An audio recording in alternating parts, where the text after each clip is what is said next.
If I had to start from zero, this is what I would do. So let's jump into it. If I had to start from zero and I had no money, I had nothing, and I wanted to start sports betting, what would I do? Well, the first step is we gotta accumulate some funds. So you gotta figure out a way, whether it be diving into your savings account, if you have one. Also, another option can be, if you never opened accounts with certain sports books, they have bonuses to where, let's say, you take $1,000 from your savings and go put it in, they'll match that $1,000. Then you could take your original $1,000 out and just play with the free play that you have for like $1,000. But this only works if you've never opened a sportsbook account before with certain sportsbooks. But this is a way that you can start your career out with basically no money and no risk. We got to be able to accumulate some funds, because if we don't have any funds, we can't bet. You can't do anything with $0. Next thing you're going to want to do is you're going to want to understand how important bankroll management is going to be. Because let's just say we have our money set aside. Now we need to be able to manage that money, so that way we can make it last and be able to try to turn a profit from it. So what you have to do is you have to stay in that range of between 1 to 3%. Now, because you're just starting out and you're trying to accumulate some money, I don't mind if you have the right strategies in place to be able to bump that to 5%. Now, if you need the right strategies in place, make sure you guys go down in the description and click the link. But you need to have the right strategies in place in order to even bump to that 4 to 5%. Because if you don't, then it's a recipe for disaster.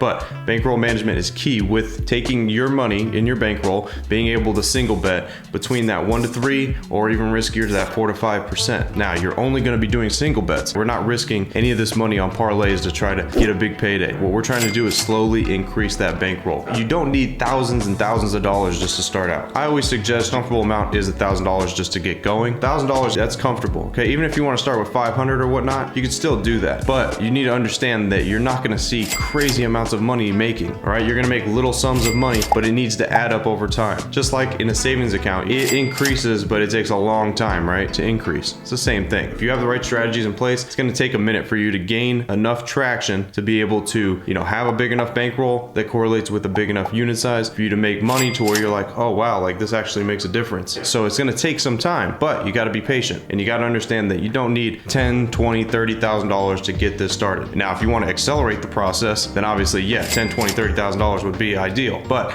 if you're starting from nothing, you're not just going to pop up with $10, $20, $30,000. So like I said, you can start with that $500 to $1,000 and get it going from there. So now that we've been able to accumulate the funds, we got our bankroll management plan in place of what we're going to be doing. Now we also need to be able to understand that the sports that we're going to be betting on are constantly changing. Rules are changing, so your strategies always need to be updated according to how the sports are going. So one thing is not going to work forever, because sports change, players change, the way that the game is played in certain sports changes. So make sure your strategies adjust accordingly to how the sport is now. Compared to 2 years ago, 3 years ago, it could be different now. So make sure your strategies you need to constantly learn, constantly educate yourself on what is going on in those certain sports, so you know if you have to adjust things or not that are in your strategies. Right? Because myself, I have to adjust things in my strategies as well, because if you don't, they're not going to work forever, guys. They're just not. Any strategy can work for a week, any strategy can work for a month, but for it to work year after year after year after year, you really have to have something that you've really did research on and tracked for it to work. Let me update what it is that I'm doing. Let me make sure that it's going to continuously be profitable. The only way to know that is to keep track. And it's a key component to being able to be successful in sports betting, because if you're not tracking your stuff, you have no idea really if you're profitable or not. Like, you can look at your sports betting account and be like, oh, I'm up money, that means I'm profitable, but you really don't know how much profitable you are, what percentages you're hitting, or what sports you're doing the best in. You're just going off of the money. Oh yeah, I'm up, so I'm doing good. Because you can make adjustments there as well when you're keeping track of your stuff. Like, let's say you're struggling in the NFL. Well, now you know that you can go and kind of focus on the NFL a little bit and see why you're struggling. And as long as you're keeping track and keeping record of what you're doing, then you will know if it's profitable or not. Now, possibly one of the most important things, because if you don't incorporate this, you could lose everything. And it's staying disciplined, because you have to realize and you have to understand that in sports betting, you're going to have your ups and downs. No matter what, you're going to go on your winning streaks, you're going to go on your losing streaks. It's just going to happen. How you respond to them is really going to dictate how your bankroll continuously goes up or completely goes out and you have nothing left. So you need to keep your emotions in check. You need to be able to stay disciplined no matter what happens on a daily basis. If you go on a losing streak, you need to remember this: losing streaks don't last forever. Your losing streaks will turn around and eventually they will become winning streaks. Same thing with your winning streaks. Your winning streaks will even out and you will have a losing streak. It goes hand in hand. When you have the right strategies, you're not going to win forever, you're not going to lose forever, but you are going to win more than you are going to lose, as long as you know what you're doing, as long as you have the right strategies. So So you got to make sure that no matter what happens on a daily basis, you're not in the short-term mindset. You're in the long-term mindset. You're worried about what the month is going to be or what the year is going to look like, not what the day-to-day process is going to look like. When you get caught up in the day-to-day process, you go through so much stress and so much emotion that some days you feel like, oh, I can't even do this anymore. But you got to understand that if you ignore that emotion and take that emotion out, it's just another day. You just move on to the next one and then on to the next one. These are key components that I'm teaching you guys right now, that if you had to start over from zero to set yourself up for success, you have to follow each of these orders of operations that I'm giving you. If you follow each of these and put these all together, you will become a successful